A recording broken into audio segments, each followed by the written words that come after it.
Okay, welcome to another episode of the Bikers of Africa podcast.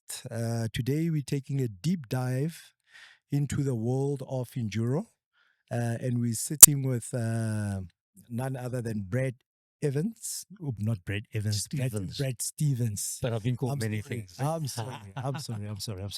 We're sitting with Brad Stevens, who is, the facilitator, the visionary behind some of the greatest and very well attended, enduro events in the country.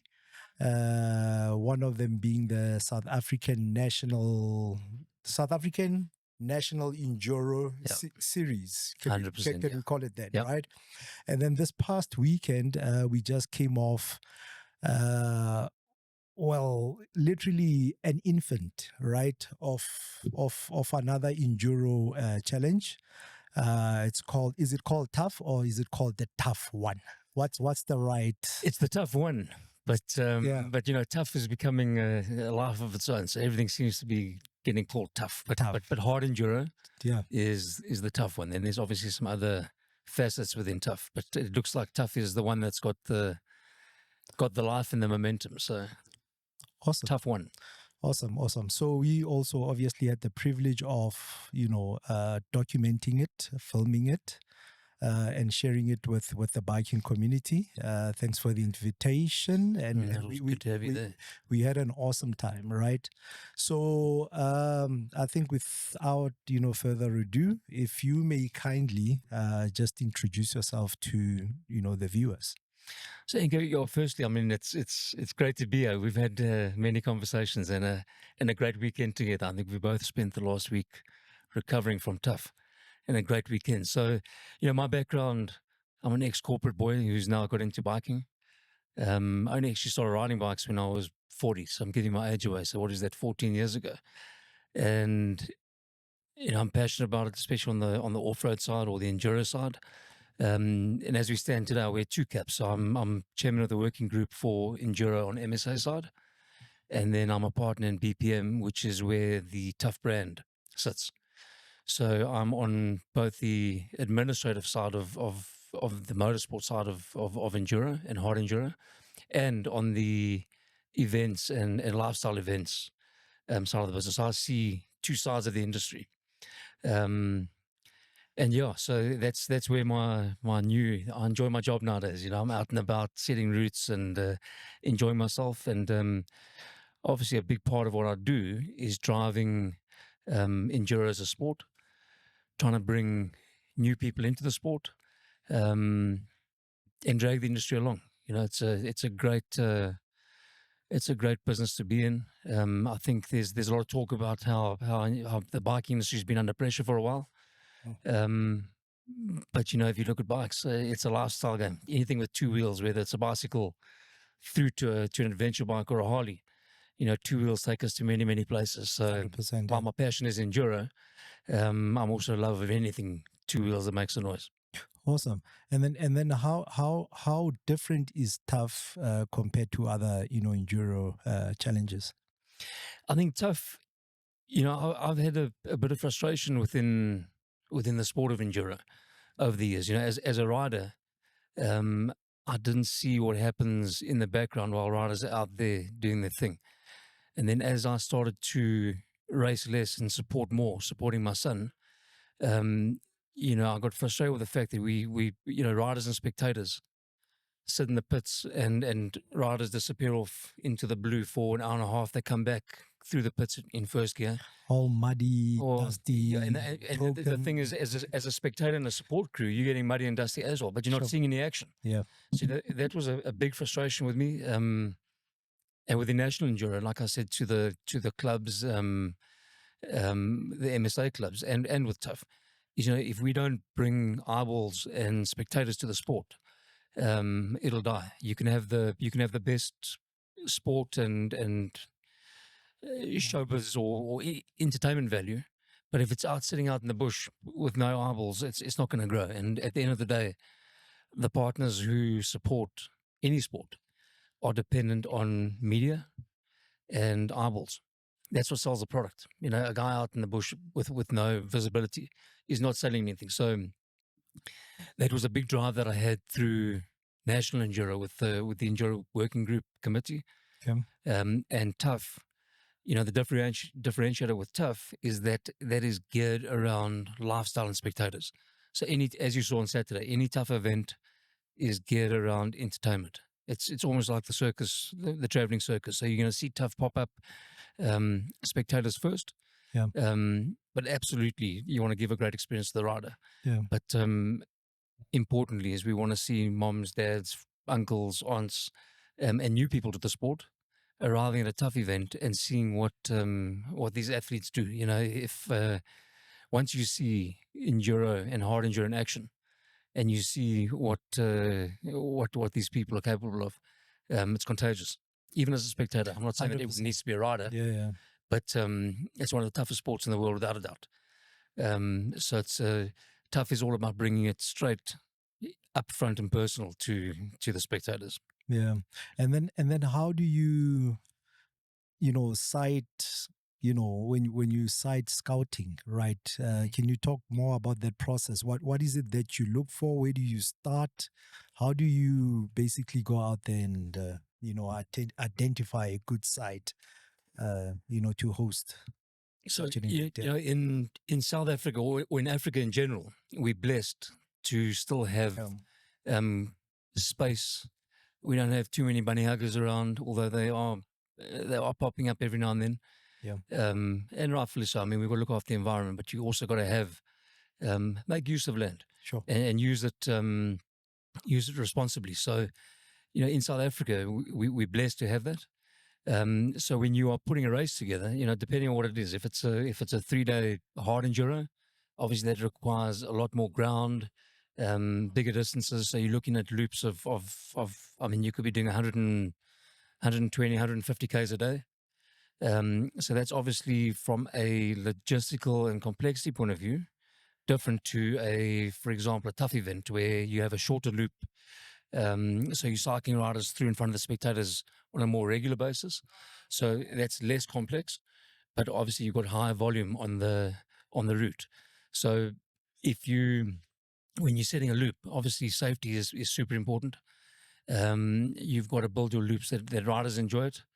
You know, we went through a stage in the sport where everything was about visuals. Riders being pushed along cliff edges, people looping bikes out. And I think, you know, for a while I've been saying it's a matter of time before somebody gets hurt if we carry on with it. It looks great on camera. It gets lots of views. But I think if you look even globally, you look at the stars around the world of hard enduro, who are saying, you know, do we really want to be scrumming each other up steps and up technical sections?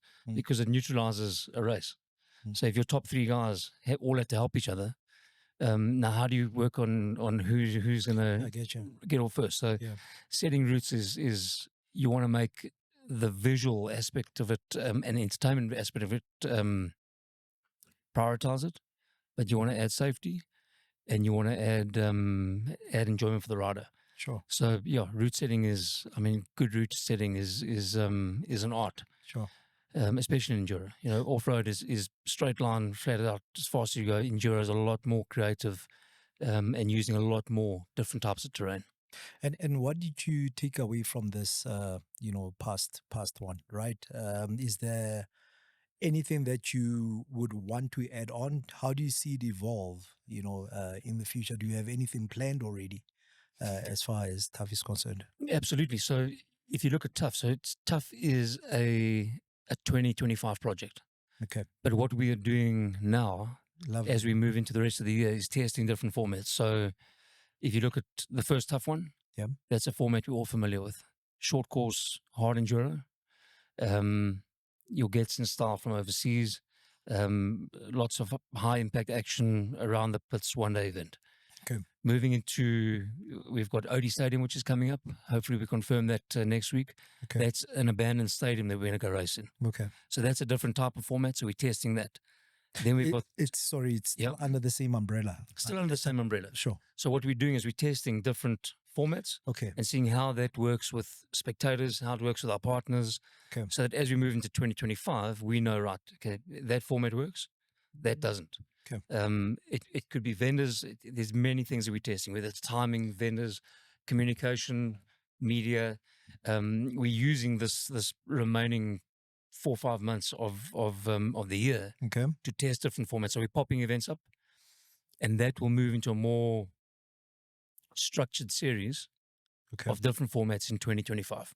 Okay. So but at the end of the day, from dirt bike point of view, like we said with TUFF, adventure is a big component of two wheels as a lifestyle. You've got the racing component, you've got the trail component, which is your fun rider, you've got kids, and then you've got your enduro cross stadium type stuff. So there's a couple of facets that we're looking at. Okay. And it sounds like a lot, but if you look at it, I mean, a lot of those disciplines, while they share the same DNA, they have a different audience. Yeah. So this is a great time. I mean, from now until the end of the year, you're going to see a lot of tough stuff. Okay. A lot of different things being tested. Some may work, some maybe not. But it gives us a nice opportunity to get our partnerships in place, let our partners see what we do, and obviously prime spectators and riders for 2025. And what has the reception and feedback been like? From a spectator point of view, and from the rider point of view. Sorry. It's been fantastic. It's been better than we expected. Yeah. Far better than we expected. Sure. Even the turnout. I'm sure you were aiming for a much lesser number on the day. Yeah. I mean, I think there was over 500 spectators. Yeah. Riders. It was the highest attendance that hard endurers had in Gauteng for a while. It was close to 200 riders. That's good. And remember, that's on a weekend, a long weekend. Sure. Where we'd had racing the whole month, and a new event. Sure. So it just shows you that the market, people are looking for something new. People want to be entertained. People have time on their hands, and they're willing to go into a township. I mean, TUFF. We did that right in the center of Garankuwa. When people first said to me, "You're going to go race in a township," I said, "You'll be surprised." Same as Odie. Yeah, sure. I said, "Yeah, come and see what happens in a township." And I know a lot of people were skeptical. Sure. And those are the same people who afterwards came to me and said that was special. The vision. That community there. Yeah, sure. You look at how much money flowed into the community around the church and the school this weekend, and that's what we want to see. You want to see good value for partners. Yep. But you also want to leave something behind for the community. So at TUFF ONE, that church and that school now are opening as a riding facility. So there's a portion of fees that the riders are paying that are going into the church and into the school. Oh, lovely. We fixed the toilets. Lovely. So I think importantly, the nature of our sport is often out in the homelands, out in the townships, sure. And we've got to give back wherever you go. Sure. These sports are dependent on good relationships with landowners, sure. Good relationships with communities. So, going back to the initial question, I mean, the feedback that we've had has been overwhelmingly good. I mean, I've already got people ask me, TUFF 1, 2, 3, when are the next? So the momentum is there. TUFF as a brand, as a very, very new brand, is already on the lips of riders. So we're grateful. We're grateful. So I play much more on the lifestyle, oriented side of biking. We wear a patch, we form little biker clubs and so on. We do a lot of touring, visiting different clubs, from city to city, country to country and so on. And with each event that we attend, there's always a charity element, right? So we'll arrive on a Friday and then Saturday morning we all get together. We go on a mess ride to go to whatever charity organization that the hosting club we know would have adopted.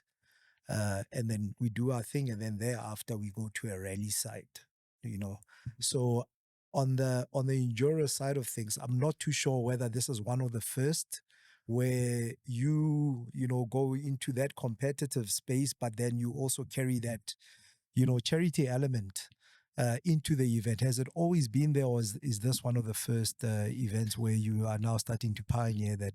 No, it's actually, if you look back, way before I ever started riding a dirt bike. I mean, the guys like Butcher Hirsch from KTM in those days, the guys who started riding at DeWildt. Yeah. they put a lot into the community at DeWildt, be it on your Christmas runs, your charity runs. In fact, a lot of those DeWildt boys that grew up helping riders sweating it out of the mountain now work for riders within the industry. So I don't think it's been a formal or as formal as a structured charity, but the riders have certainly put a lot back. And there's other series and events, Roof, MP, we put an awful lot back into local communities. And again, that goes back to, we're riding in people's backyards.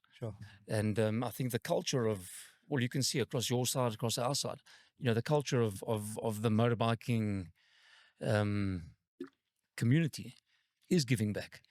100%. But I think it's something that we all, people forget.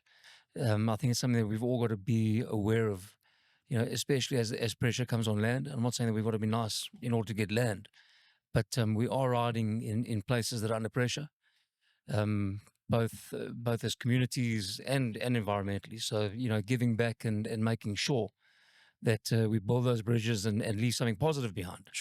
Because it's easy to go and race in these places and pack up and go.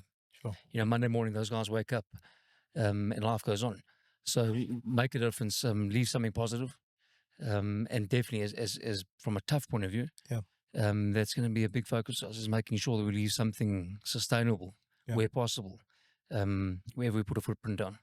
So the difference between TUFF and the South African National Enduro, right? So you run both. How do you juggle the two, and what's the main difference between the two? So National Enduro is a sanctioned motorsport event. So that is where we MSA is involved in that one? Motorsport South Africa, exactly. So National Enduro is MSA, and that is a racing format. So that is where we find our national champions, and that's across cross-country, hard enduro, and enduro. So there's three different facets. And it's just, I'm just talking about forget about the cars and all the other facets within MSA. But MSA is racing focused. So that, we race regionals around the country. Your regional riders then attend nationals. So like any other sporting discipline, you've got an opportunity to win national colours, become a national champion. And, the status on that, if you look at the champions that have come through in the past, Alfie Cox, Wade, there's a lot of great riders that have come through that system.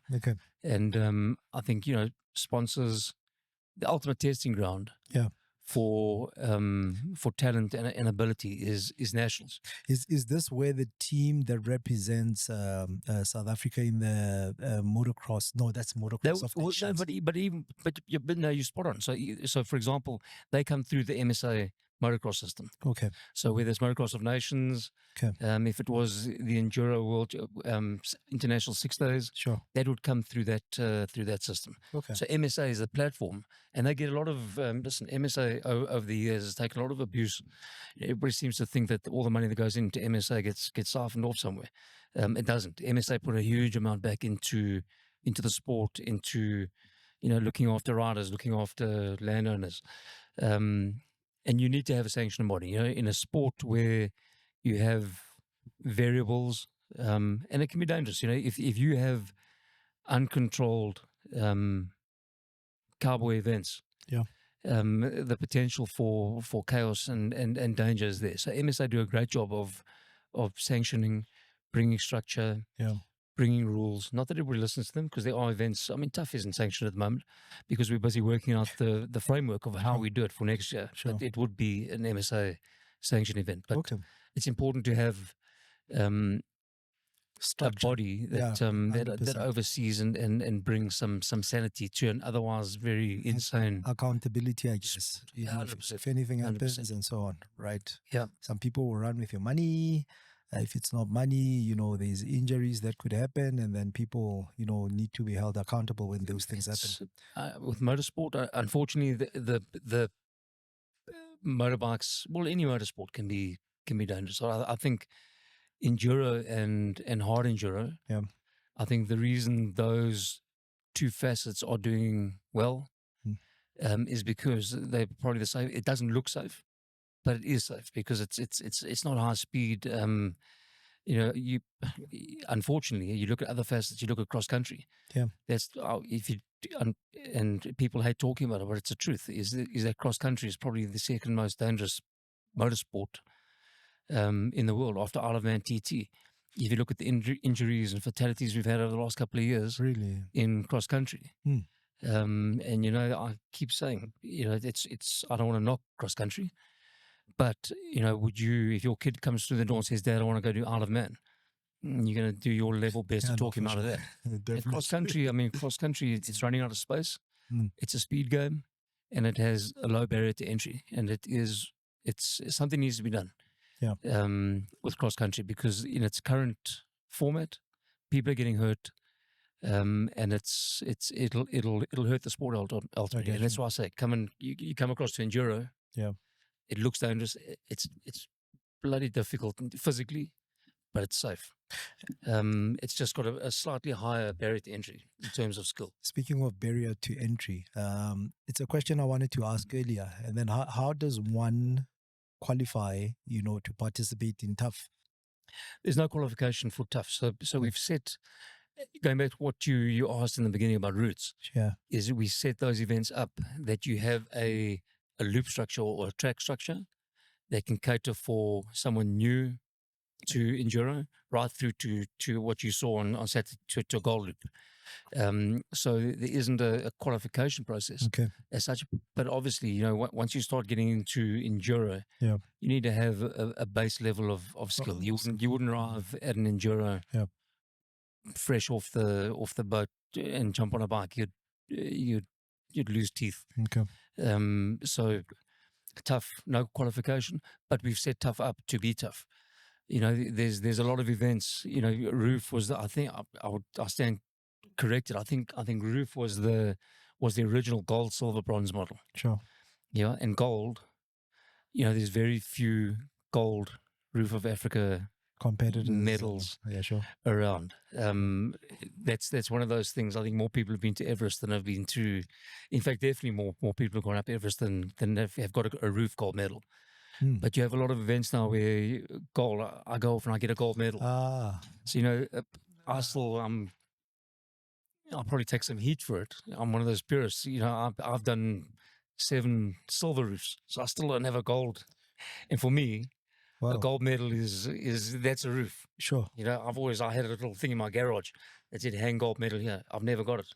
So I still don't see myself as yes, I've done roofs. I've done roofs. Fortunately, Matt came along, my son. So finally, the Stevenses have got a gold medal in their thing. Wow. But that's the thing, is it's aspirational. So a gold medal at an enduro event should be something like a TUFF. There was 5 gold finishes. Really? Okay. And Roof last year, I think there was 12 gold finishes.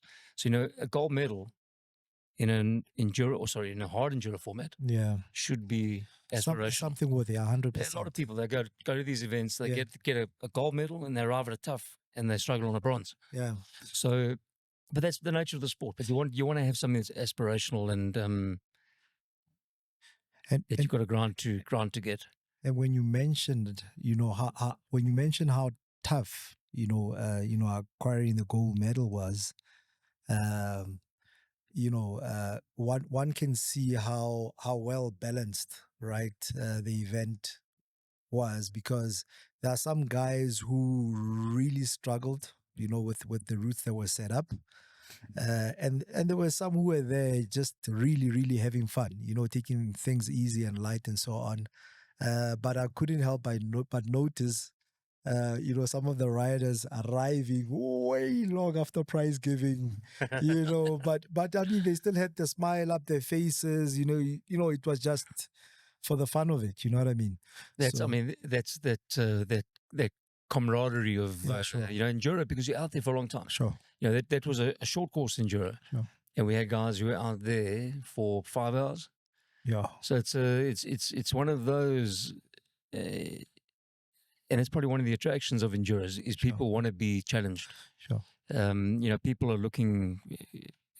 We've got soft over the years. People are looking to do difficult things now, and yes, there's a high barrier to entry because you've got to buy a motorbike. Sure.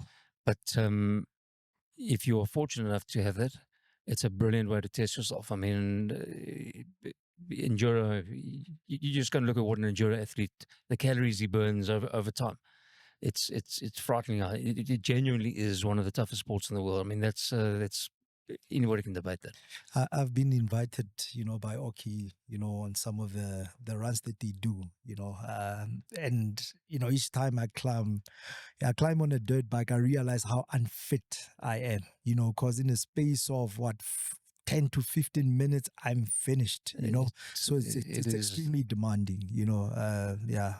But that's when you say that, I mean, and that's a challenge not just for us at TUFF and at to a lesser degree at National Enduro. Yeah. Is we've got to build routes and set up events where a rider can lower the barrier to entry. Like at TUFF, we had that iron loop where you don't have to be super fit. Sure. You can arrive there. You got to know 1 down, 5 up. That's important. Sure. But you can come in and start getting a taste of what enduro is about. Sure. Because if you throw people in the deep end, and I always say it's same with kids.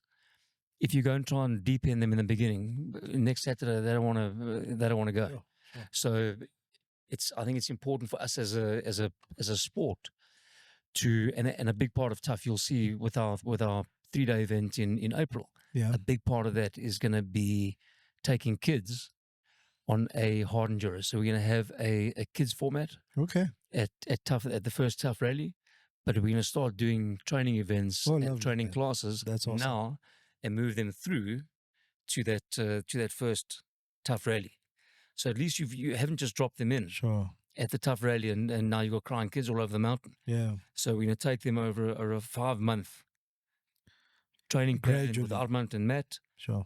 Get them prepped, get them to understand, because it's not just about getting on a bike. I mean, it's like when you guys get on your adventure bikes. That there's certain things. There's local knowledge you need to understand. Kit. Sure. Nutrition, hydration, fitness, eating, all of those sort of things people need to understand before you go and get yourself into trouble. So part of TUFF between now and April is going to be opening those doors to juniors and setting up a proper hard enduro for juniors, but giving them the tools and the skills of the next 5-6 months or 5 months now, that they can arrive there and with confidence take on a TUFF. And that's for, and I'm going to open that up to beginners as well. Sure. Take 5 months. We don't dick swing in the beginning. We let people get in at a fun level and progress. 100%. Instead of just kitting them up and chucking them into rocks. I mean, you're not going to get new people. They're not going to come back. 100%. No. And too many people do that. Yeah. It's easy. It's fun to watch when you take someone new and throw them into rocks. Yeah. But does he come back? Yeah, never. No. A part of me wishes that I could put down the camera and then start taking some of these challenges. But I think that time will come. I'm going to invite you. I'm going to invite you to those trainings. Yeah. I'm going to get your bike. Yeah. And come to those trainings. Sure. And watch the progression. Yeah. The key that, like any sport, especially difficult sports. Yeah. The key there is to start at step 1 and go through all the little steps through to 10. Yeah. You can't jump in at 4 and then skip to 8 and up. You'll get caught out, and when you get caught out, it's normally red lights and nurses for a couple of days. I'm not scared of the bike. I'm not scared of the riding. For me, it's always an issue of fitness. Like I said, I mean, 15 minutes onto that bike, I even struggle to stand up as as the terrain changes, and you know what I mean. It's a hard sport, but that's it's like any sport. You have to progress into it. Yeah, sure. Any difficult sport. Yeah, sure. You need a physical sport. You have to get into it slowly. It's the same as you need bike to be bike fit, for that, type of riding. I mean, I would often find myself, if I have my bike parked for too long, the moment I decide to do a 50-kilometer plus ride, you come back home extremely tired. Even if you've had been jogging every morning, you feel that you fit. But at the moment you start riding, you start getting on a bike, it's a completely different, type of fitness, So, yeah, I guess like you said, it's an acquired type of fitness. But That, even that your you have to. adventure, I mean, Yeah, if sure, you look at it, I think that's probably the attraction sure. to two wheels, be Yeah, it enduro, be it adventure, be it it's a lifestyle game. sure. You know, riding an adventure bike it takes effort. Yeah, You know, it looks simple, yeah, and I think, as I said just now, you know, people want to be challenged. People want to get out and about. You know, a motorbike yeah, is just a means of getting to the beautiful destinations we have around the country. sure. When we travel around racing, and you see the adventure guys, not just adventure bikes. You know, the guys on all sorts of bikes. Getting out, and a bike gives you accessibility. Sure. You know, the places you can get to. Yeah, it's a tool to get you there. But when you arrive, and you can go and explore, two wheels is an incredible lifestyle, and we're blessed to live on a continent Yeah, where, I mean, I've been watching some of your guys up from Kenya, yeah, from sure. Malawi. Yeah, You know, we're blessed with friendly neighbors, sure. um, and pretty good roads if you think about it across. Um, and it's always, you know, when people talk about, we go over to the States or go over here, we have so much on our doorstep. Yeah, 100%. And you add a motorbike to it, Yeah, there is so much to see. And when you're on a motorbike, you're smelling nature. You've got you're much more connected to your environment. Yeah, It's a different, and you've got that flexibility. You can pull over, stop somewhere. yeah, You see a nice mountain stream you want to go swimming, off you go. yeah, So it's you know, for me, yes, there's the sports side of it, yeah, but you know, that all evolves into lifestyle. If you look around, I mean, in our case, around enduro, yeah, how many of those riders own an adventure bike, or as they get out of the racing frame of mind and their kids start racing, buy an adventure bike. yeah, sure. Um, it's becoming, and are you seeing ladies? Look at Tough last weekend. Mm, I mean, we had that was the most ladies I've seen. really? So you know, ladies are now getting it. So once you've got, you know, your lady group is Yeah. growing, your junior group, junior rider set by default grows because you've got moms and dads riding, and then the kids come in, or vice versa. You get the kids and the dads riding, now the mom takes an interest. So, Yeah, and that's not just enduro. You know, I think you're seeing, if you look at adventure bikes now, especially, I mean, some of the big brands are bringing out the smaller adventure bike, yeah, which is brilliant, because now ladies, you know, if you look at, I mean, yes, I know I'm KTM family, but I mean, at the end of the day, KTM are making an awesome range of adventure bikes. So whether a woman new to adventure, she's not going to jump on a big 1190 or a GS, whatever it is. I mean, No. it's just, yeah, she'll get it going. Yeah. If she has a problem, she's got it. So those smaller adventure bikes are opening up a whole new 100%. demographic. Somebody new to it, Yeah. they're very capable. Yeah, They can get you from A to B, and they're great commuters. So I'm excited when I look at outside of enduro, that adventure space is something that even Matthew, my son, I mean, he's a racer through and through.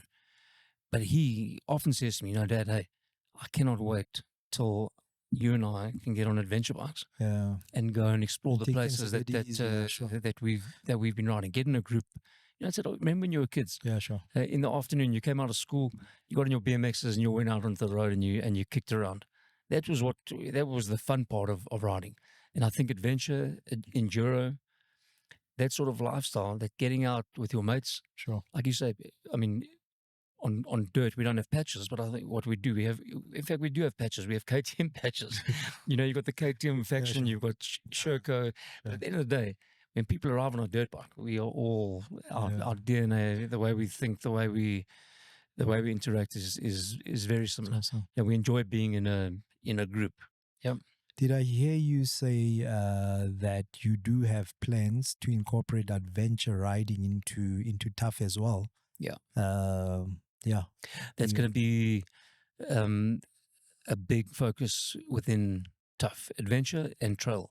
Okay. And the difference between those two is that if you look at the TUFF rally, which is your multi-day events, yeah, you know, people want to go out there, watch the racing, but have an experience. Sure. So your adventure rider, you know, he can come down to a TUFF event, we lay loops out, that touch on spectator points around the race. Lovely. So they get an experience, they get to look at it, they can go and have a couple of beers, but we put an experience together. So not just an out and back loop for adventure, Okay. but a nice experience. They can get back, they can watch the finish, and have a great evening, and do an outright the next day. And then trail is your guy who's not ready for hard enduro, Okay. almost like an iron, but a bit softer. Trail ride also that you can see what's going on out there, you can see the action, but have an experience. It's not just about laying out a loop and letting people ride out and back. You want to put, stop people off, have breakfast somewhere, not in a cafe and a restaurant. Awesome. I'm saying we'll put something up on under a bridge on the road. We'll do something different. Tough, we always do something different. Sure. So when you go out there, you have an adventure ride with an experience. You get to see some racing, but I'm a firm believer that the adventure is that whole adventure market has opened up so much in terms of people being able to get out, see country, meet new people. You look at the different. I mean, look at your demographic now. That's a whole new demographic that you guys are in, and you see all of that coming across, and you see people of different races, different religions. Sure. The whole mix is coming. And you've encouraged that a lot, and you see that whole mix happening, and it's awesome to see when you start mixing all the different brands, all the different cultures, and having a party. You really need to work hard, as far as convincing the guys to go off road is concerned. Going off road is concerned because I think we went on an off-road ride, right? But for first timers, there's no one that rides off-road that would recommend the route that was suggested at the time, and that was DeWildt Neck. Right. For first timers. For first timers, Oh, you'd rather shoot yourself in the foot with a pellet gun. You'd have more fun. So I think most of the guys had it's like what you're saying, you can't throw a person in the deep end, when it comes to, this type of riding, because they will never want to come back again, and that's what happened with most of the guys. They did DeWildt Neck, and, some of them, because they didn't know the bikes had panniers and everything, and hard panniers for that, and it was just a horrific experience for them. You know what I mean? So, but I think slowly but surely with what you're doing, we can try and what's the right word? I won't say reinitiate them into that type of riding, but something needs to be done. You have to, and that's a commit from TUFF. Is when you bring new people to an experience or an event, Sure, is you've got to start off easy rather than too hard. Sure. So it's about knowing your audience. A lot of people, I've got an adventure bike, I can take it anywhere. Sure. That isn't the case. When people tell me I've got a 1290, I can take it. I can take it where I take my enduro bike. Sure. Well, either you're not riding enduro, because there is no way. It's a big expensive piece of kit. Yeah, sure. You want to have that thing. People don't buy those to be throwing them off rocks. There's some people who might enjoy that, but it's really about getting from A to B and having the ability, if you get yourself in a situation that's capable. Yeah. But you definitely want to, if you take new timers onto DeWildt Neck on an enduro bike, sure, they will hate it, let alone an adventure. Yeah, no, sure. So, I mean, that's something that we are very aware of, is making sure that it's an experience. It's a lifestyle experience, not a competition. Sure. So make it fun. If people don't come back, you lose people that you get a lot of value out of, relationship wise, as part of the biking community, and you don't want that. And how has the world of enduro, right, locally and internationally, evolved over the years, right? What trends have changed, throughout time? Because I think one of the reasons that has pushed you to go the tough route, is to get people, still excited, to get them excited, give them something new and so on, So if you had to compare 10, 20 years ago, the world of enduro locally, internationally, to what it was, from what it was to what it is now? If you look at how, if we talk about enduro and hard enduro, that's evolved. Like I said, I started riding in 2010, and that was sort of when the extreme component of enduro, Sure, the roof of Africa's, or not even roof. I mean, a roof at that stage was still pretty much a technical off road, sure, but it got more and more extreme. So the routes got shorter, the finish rates dropped, and it got very, very technical. And if you look globally, I think it's evolved to a level now where it's probably a little bit too extreme. And I said earlier on, if you look at the top riders, top international guys, a lot of them are saying, we're getting to that point where if they can't ride it on their own, is that a fair test of skill? sure. So there's that component. I mean, FIM, the guys taking part in the world in West, Yeah, I think I stand corrected, I think there's about 30 riders taking part, which isn't enough. But the biggest challenge is that, riders aren't, the top 3 riders might be making a living out of it. But other than that, riders are not making, it's not a career.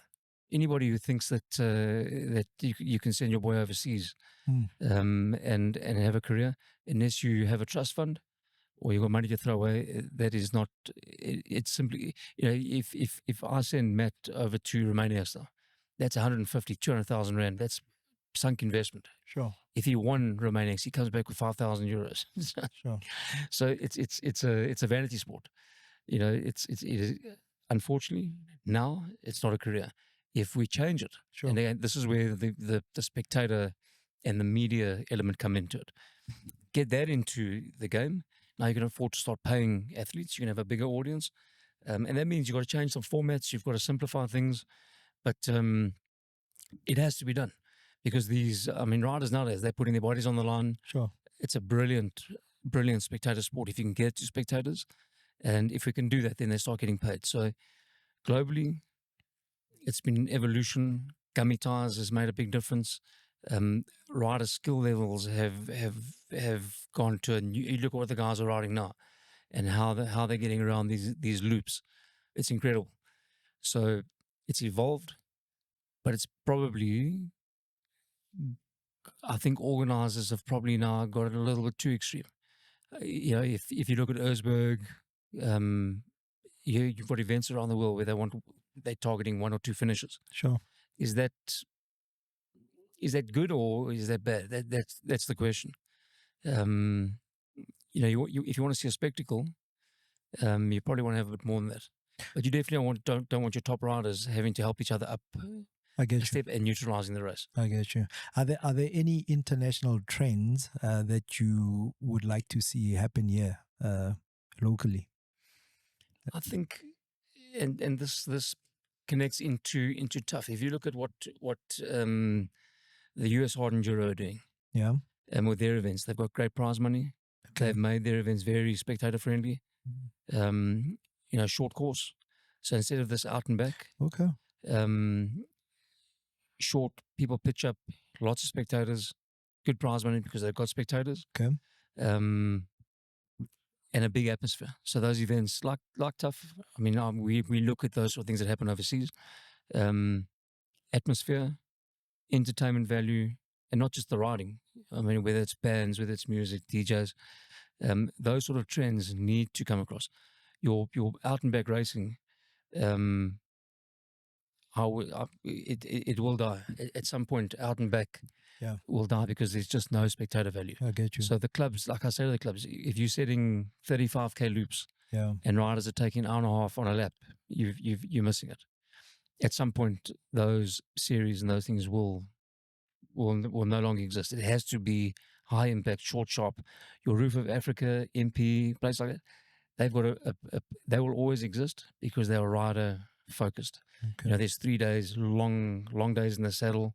Those are special events. Those are, MP, Craig will kill me. I think MP's been around, I think they're over 10 years now. Okay. They've built a brand. Wow. It's become one of those iconic South African events that it's been built on value. Sure. Roof of Africa, that's in South Africans' DNA. Roof of Africa is over 50 years, I think 50, Yeah. 51 or 52 years.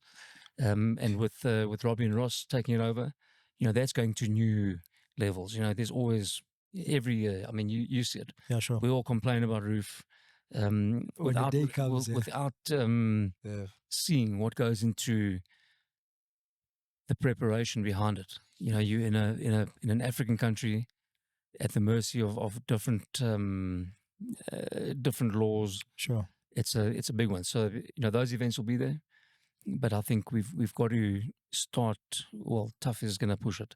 Is getting that proper entertainment, high impact, shorter racing, and entertainment value. Besides bringing the spectators in or closer to the action, is there anything else that you would like to see change as far as hard enduro is concerned? I think anything that brings costs down. If you look at tires now, the price of tires. I mean, it's R3,500 for a rear tire that lasts one race. Yeah. I still believe we should go to a format where you allow one tire an event, for example. But anything creative that brings cost down, because bike prices for a fully prepped enduro bike now, you're well over 200K. Sure. So bringing prices down, offering value, but importantly, attracting new people. If you look at the age group of people riding and racing enduro, sure, it's a fairly old. Well, when I say old, I mean it's an older group, and that might be a function of the fact that it's so expensive. So I mean, people are buying bikes when they are at a point in their careers or lives where they can afford it, which is a danger. You want to be seeing more kids coming through. Yeah. And that's a worry, because if I look, I mean, I've always been a big fan of building that kids base, but it's a fight. We're competing with PlayStations, we're competing with a whole lot of stuff. So, and it's expensive. An 85 or a 65 now is 70, 80 grand. So it's a challenge that we need to work on. Yeah, because that's the pipeline, the future. But now this goes also back now. Now you bring them into the sport, but you're bringing kids into a sport that commercially, it's not a career. It's not like golf or tennis. So you're investing a huge amount of money in your kids racing. Is he going to make a career of it? Unless he's in the top 0.001%. Yeah, it's not going to happen. But I think, I mean, the event, as a whole, I mean, great family outing. You know what I mean? And the fact that you doing your best to, try and create that type of atmosphere. Yeah, I think something will give. I think. I believe that, Inka. Yeah. I'm an absolute believer. If you're putting on a show, like I said to Oki and the guys, we're not in the racing business. Yeah, we're we're like a circus. We're in entertainment.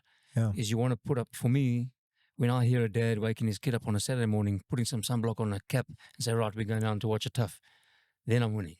Sure. And then a family sitting there, having a couple of drinks, eating good food. I mean, the food was fantastic. That full massage. Yeah. That's a great experience. I think we learned some things. I mean, shade. There's different things that we will adapt and do. But that's the experience. It's entertainment. It's not bike racing. You're not actually going to watch and race motorbikes. You're actually going there to have a family experience. Sure. And once you see motorbike, that's entertainment. I'm you guys sort. Yeah. You just put a bit of water on a bank in front of people. Yeah. And it's raw entertainment value. So the upcoming one, I think you mentioned that it would probably or definitely Audi Stadium. Hey, it's 99%. Definitely.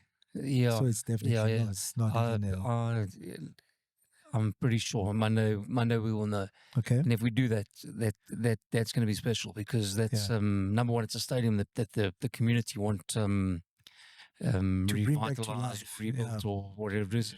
Sure. It's a beautiful facility. Sure. And if you look at the area there, amazing community. I mean, I told you the other day when I was there, and there were 9 ladies on Dukes. Yeah, sure. Walking around the track.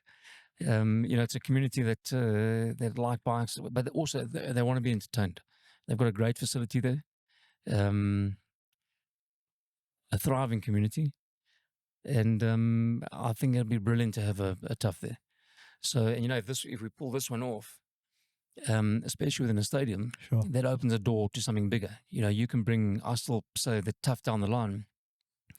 You can have bands, you can have performances, because you can race heats. So you can add a whole couple of layers of value. So bands, kiddie racing, you name it. You can bolt onto that. So yeah, OD is going to be, again, one of those experiments that we're doing into the rest of the year. But we will pull it off. Yeah. We'll definitely pull it off. But it's how you now take that and then tweak that into next. Because there's other stadiums. Listen, around the country, there are so many great venues that are underutilized. I'm not talking about just stadiums. Yeah, sure. There's old 100%, zoos, there's old water parks, Yeah. there's places that would be brilliant for spectator To value host, yeah. and for an experience. Sure. And also, I mean, with Endurocross, we're talking to a partner now about taking Endurocross to the people Yeah. within hotels, and which is another big opportunity. Entertainment value. People, especially on a weekend, people are bored. Yeah. People want something to do other than sitting in a pub, Yeah. eating and drinking. You can do that, but go do it somewhere where somebody will entertain you. Yeah. I saw a comment on on the video post that I shared 2 days ago. Someone in Zim asking when is it coming to us? Zim's got a thriving, Zim's got a thriving enduro community. I'll do some business. I think that's why it also caught my attention, because I'm very well aware that it's a captive market there as well. I would love, I mean, the enduro community. If you look at Southern Africa, the FIM guys, we want to draw them in closer from an MSA, a National Enduro point of view. Sure. Is bring that community in. But just from a dirt biking, I know that Rob down at Lowfell Power Sports, his business into Mozambique, there's another thriving dirt bike community. Okay. It's not just dirt bikes, actually. He's selling side-by-sides, he's selling boats and jet skis, all around. There's a dirt bike, the dirt bike DNA. Sure. And I was chuffed when we were talking about with Kenya. Okay, I know that's more of your leisure stuff. Sure. But the fact that you're seeing these African countries now, because previously bikes in Africa was scooters, tuts going A to B. Yeah. Now you're seeing guys with adventure bikes getting out there, and they're blessed with such amazing. I mean, Kenya. I know Kenya very well from doing business there. Yeah. That would be an incredible. It's a huge place to ride an adventure bike. To race a dirt bike would be amazing. So, down the line, it's early days, but it would be brilliant to have a pop-up TUFF in those countries. There's nothing stopping us. Okay. Finding the right partners. The community is growing. So, who knows? Who knows? So I think as we are about to close, right?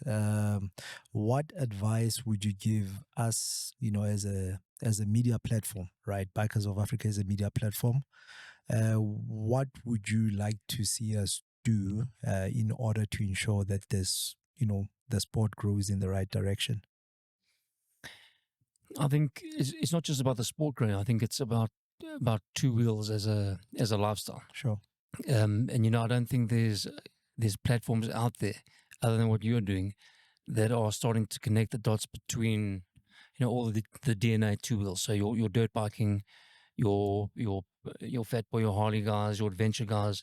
We all share a passion for two wheels. Sure. So we need people like yourselves who are connecting the dots, sharing information. Like what you did with Enduro this weekend. There's a lot of your audience who look at Enduro and say, hey, that's interesting. Maybe I'll get into it. And it could be vice versa. So, my advice and my ask of you is, share the news. Yeah. And not just on Enduro. On those events. And I've been watching your platform. the more the word gets out there, more people see that, yes, other than the financial barrier, but people have money. Sure. He said, get yourself a bike. Doesn't matter what color it is. Doesn't matter what facet you're talking about. Get yourself a bike. Get out there with like-minded people, Sure. and it opens up a whole new 100%, yeah. new world. So Yeah. keep spreading the word.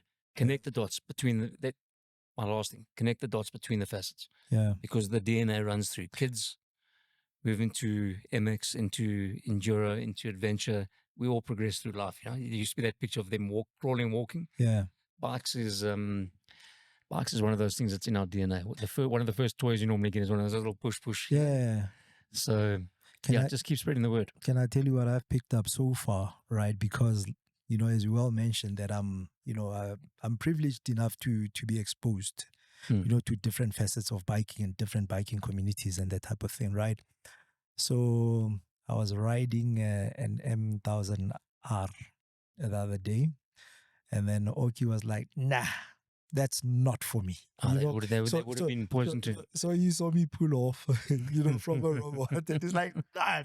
And he was like, "Nah, that thing is way too fast," and he was saying, "Nah. There are some people that I know that I wouldn't recommend, to be on that bike, right?" That's a big piece of kit. But for me, I was in my element. I was okay, right? And then when you come over to the off-road enduro, motocross side of things, and then you try to talk to my community of bikers and say, "Hey, let's try this thing out." They're like, "Nah, that thing is way too dangerous. I'm gonna break bones and that type of."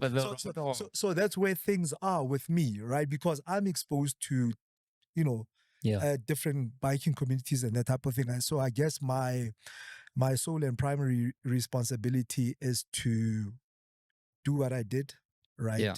Go to one community, profile it, talk about it, as we're doing now.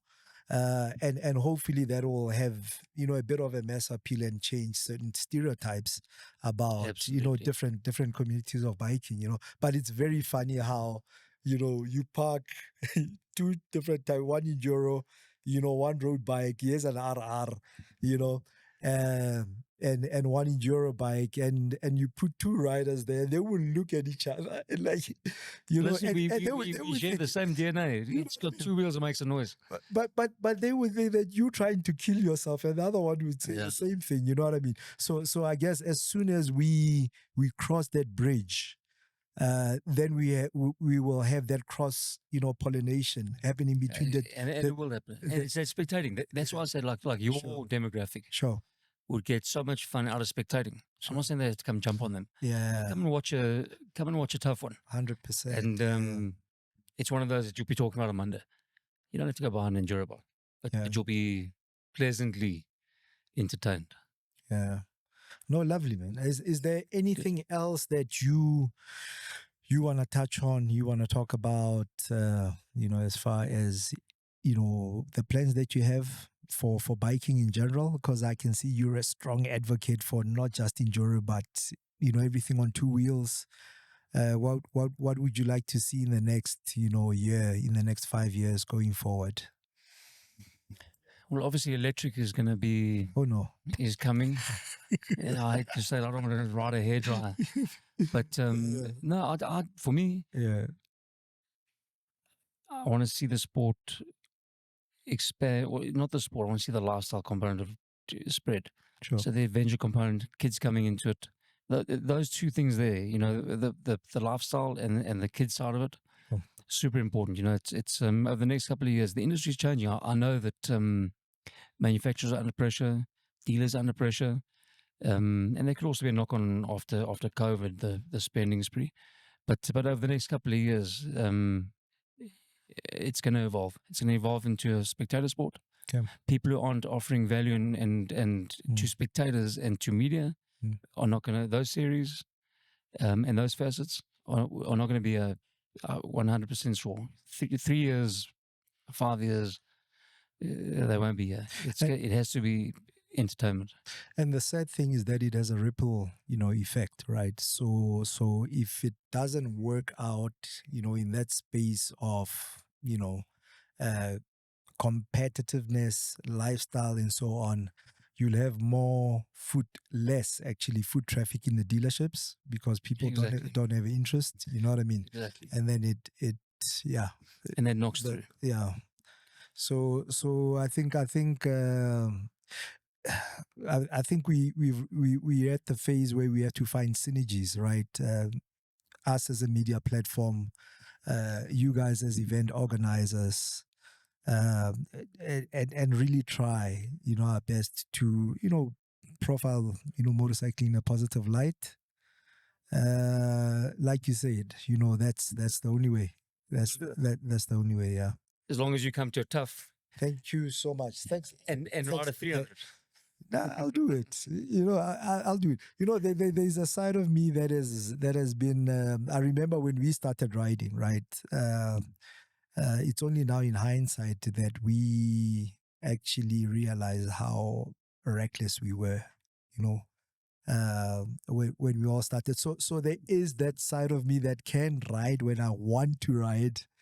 But like I said, let me get my fitness levels up, and then I'll see you. and then I'll take the invitation. Thank you so much for your time.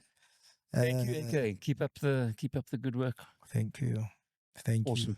Thank you so much.